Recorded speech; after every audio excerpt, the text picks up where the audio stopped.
They already have the NFL's most electrifying young quarterback. Now, even national voices are asking if Washington has become the NFC's next powerhouse. But just as the hype explodes, a shocking coaching scandal threatens to derail everything.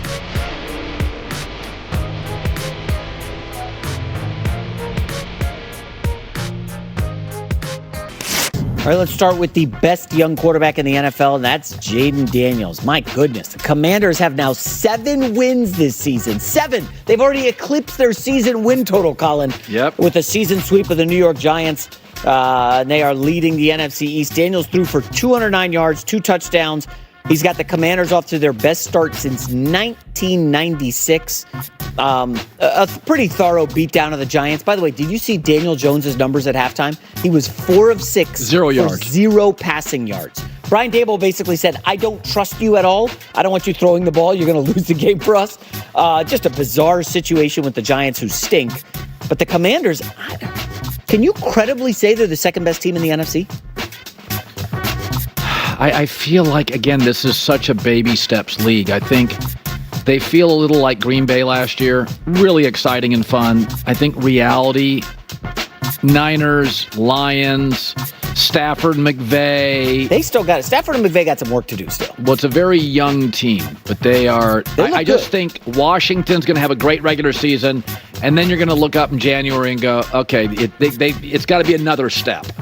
Because I think Detroit's better. I think Detroit, yes. San Francisco, when healthy, is better. If healthy. I also think the middle of the NFC, these Minnesotas, Rams, Arizona, the middle of the NFC is pretty good. Yes, but Washington is very good right now with Jayden Daniels. And I got to ask you about Cliff Kingsbury. I've heard all these people, oh no, he's just better as an OC, better as a... How do we know that? Why shouldn't he get a second chance at being a head coach? How do you know he wants that? It's a great lifestyle. Who wouldn't?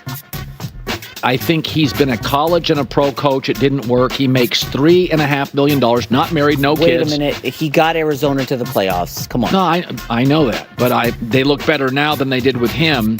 And I love Kingsbury, but not everybody wants to be. I just read a story yesterday online about not everybody wants to climb the corporate ladder. Like, he has $30 million in the bank, good-looking single, doesn't have to deal with the nonsense of being a head coach. He's got really good leader. He can go. I mean, I know this. When he went to USC, I know this because I heard this inside the program. He said, I don't want to recruit. I don't want to deal with anything. I just want to coach Caleb Williams. He didn't want to do anything else. Okay. And I think he loved it. I think he was like... The Commanders, 35 minutes ago, put out a tweet. We are parting ways with tight end coach Ben Steele. The team will have no further comment at this time. Subsequently, it doesn't take the internet long. As soon as I saw that, I knew it wasn't good news. Yeah. You're not leaving the day before camp if it's good news. Totally. And it didn't take long. I think a bunch of people posted it. I know Derek Cheston, Derek, he was able to find it. Nicky Giavallo was able to track it down. According to Virginia court records, Steele was arrested on suspicion of driving while intoxicated on June 7th. He faces additional charges for refusing a blood and breath test and obstructing or resisting an officer without force. What I know is at mini camp, Wes Welker was coaching tight ends. Mm-hmm. And it was kind of just like glossed over, and I don't know that we thought much about it at the time because it was, mid-June mini camp. Maybe the guy had a family situation, whatever. Now we know the situation. Yeah.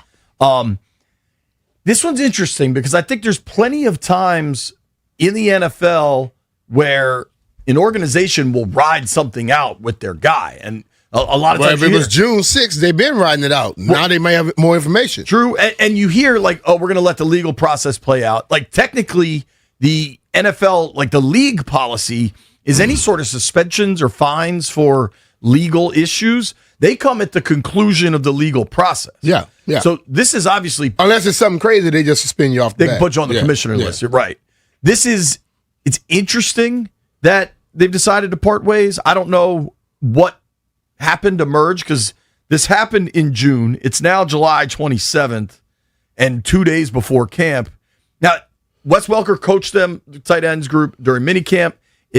I won't be shocked if he has some role. Dan Quinn will address the media tomorrow, 6 p.m. out in I Ashburn. don't think he really wanted to address this. Well, they doing it right the day before. DQ's. I mean, if I had to guess, he at least. Hey, coach, who's your tight ends coach? He at least has to answer that because we're going to see somebody out there Wednesday morning. Totally. But if Wes was doing it during mini camps and all, I think they had some semblance of what was going to happen, and they probably got a plan already with this one. Yeah, well, I think they've had to. I'm surprised. You just wonder if something happened because he was on administrative leave during minicamp. I spoke with a source close to the situation. You see why now. That. Right, but if you're going to do administrative leave then, I'm speculating now, which I wouldn't do in a shooting, but a coach getting fired is more my lane. If you're on administrative leave and then the 2 days before camp, you're fired, I wonder if they didn't find something else out during that time period. Yeah, more information. Like you see some of the stuff that you're talking about on this about resisting arrest without force and this, that, and the other. What else was there? And did he disclose everything? And do you want this to drag into camp? What if the legal process, say you got a hearing in 10 days and then it becomes a thing. And then it's like, oh, you're in the middle of training camp. Your tight end coach is going to court. Mm-hmm. You know what I mean? Like maybe you just want to have some finality and move forward. I also think the organization is trying to, it's the NFL. There's always going to be stuff. Yeah. But I think they try to run as buttoned up of an organization as they can. Yeah. And this is I don't know what happened with this situation, and certainly, innocent until proven guilty. But for a young coach getting his first crack at running his own tight end room is a blow to his coaching career. Yeah, I think it's like one of the biggest questions coming into this camp is, are these dudes ready? You know what I mean? Mm-hmm. Like, is Blau going to be the guy? I'm pretty confident. I'm a Blau lever. Mm-hmm. But, like, that is a... Kind of cool, that, dog. Blau lever. That is a big leap for him to make from assistant quarterback coach to offense coordinator in a year, and then you just throw another curveball at it.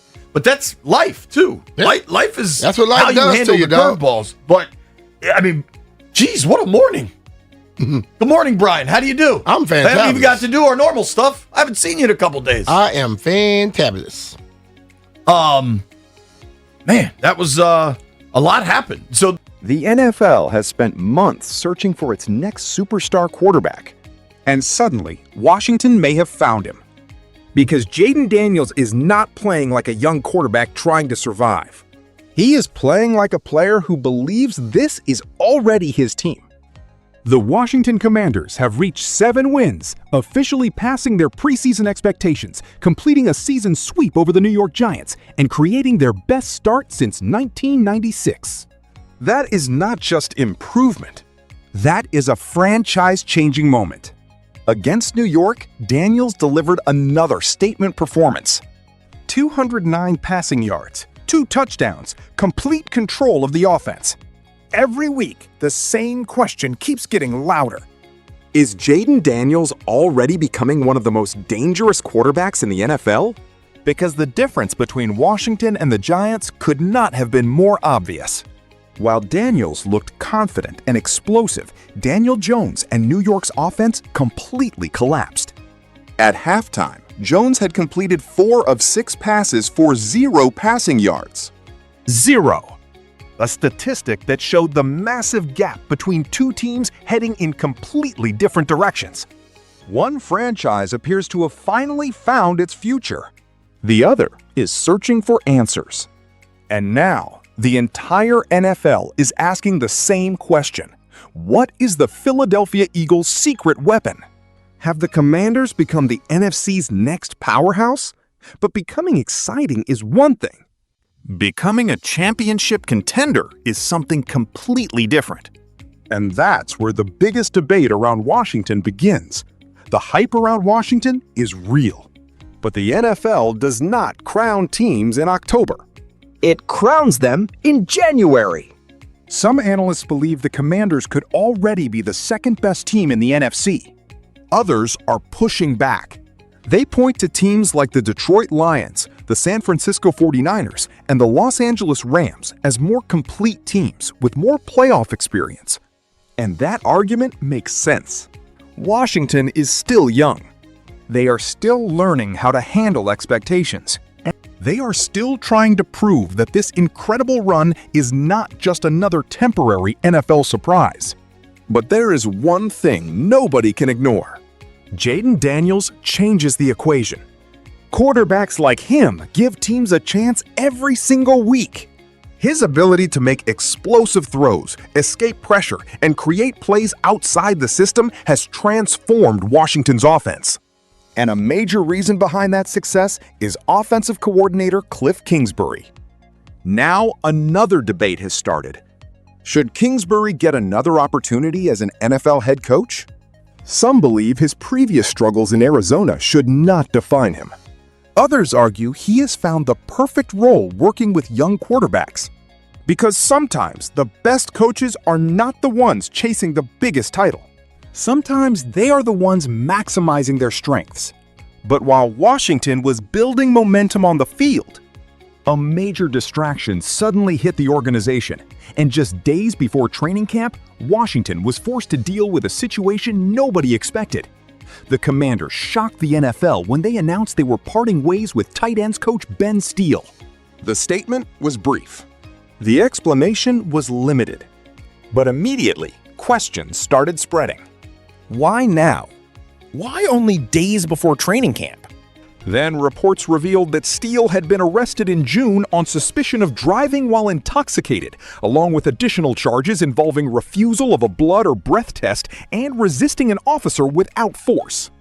Suddenly, the situation became much bigger. Because during minicamp, former NFL star Wes Welker was already handling tight ends coaching duties. At the time, many people overlooked it. Now it appears Washington may have been preparing for this move behind the scenes. The timing creates even more questions. Did the organization learn additional information? Did they decide they could not allow uncertainty to follow the team into training camp? Or did they simply want to protect the culture Dan Quinn is building? One thing is clear. Washington is trying to create a completely different identity. A disciplined organization. A focused locker room. A team built around accountability. But this is also the first major test of the new Commanders era. Because talented teams are tested when everything goes smoothly. Great teams are tested when distractions arrive. Now, with expectations higher than ever, Washington faces the biggest challenge of all. Proving that this team is built for more than just a great story. The Commanders have the quarterback. They have the confidence. They have the attention of the entire NFL. But now comes the hardest part. Handling success. David Blau also enters a critical moment as he takes on a bigger offensive role, moving from assistant quarterback duties into a much larger responsibility. For Washington, every decision matters. Every distraction matters. Every mistake becomes bigger. Because when a young team rises this quickly, the entire league starts waiting for the collapse. The question is whether Washington will prove everyone wrong. If Jaden Daniels continues developing, if Cliff Kingsbury keeps unlocking the offense, and if Dan Quinn keeps this team focused, the Commanders may not just be a surprise team anymore.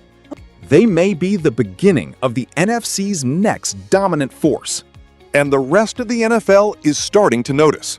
Yo, mic check 1 to 2, -1, -2. Game over for this video, folks. Smash that like button, drop a comment, and subscribe to stay in the huddle for more. This is NFL Madness, bringing the heat and signing out.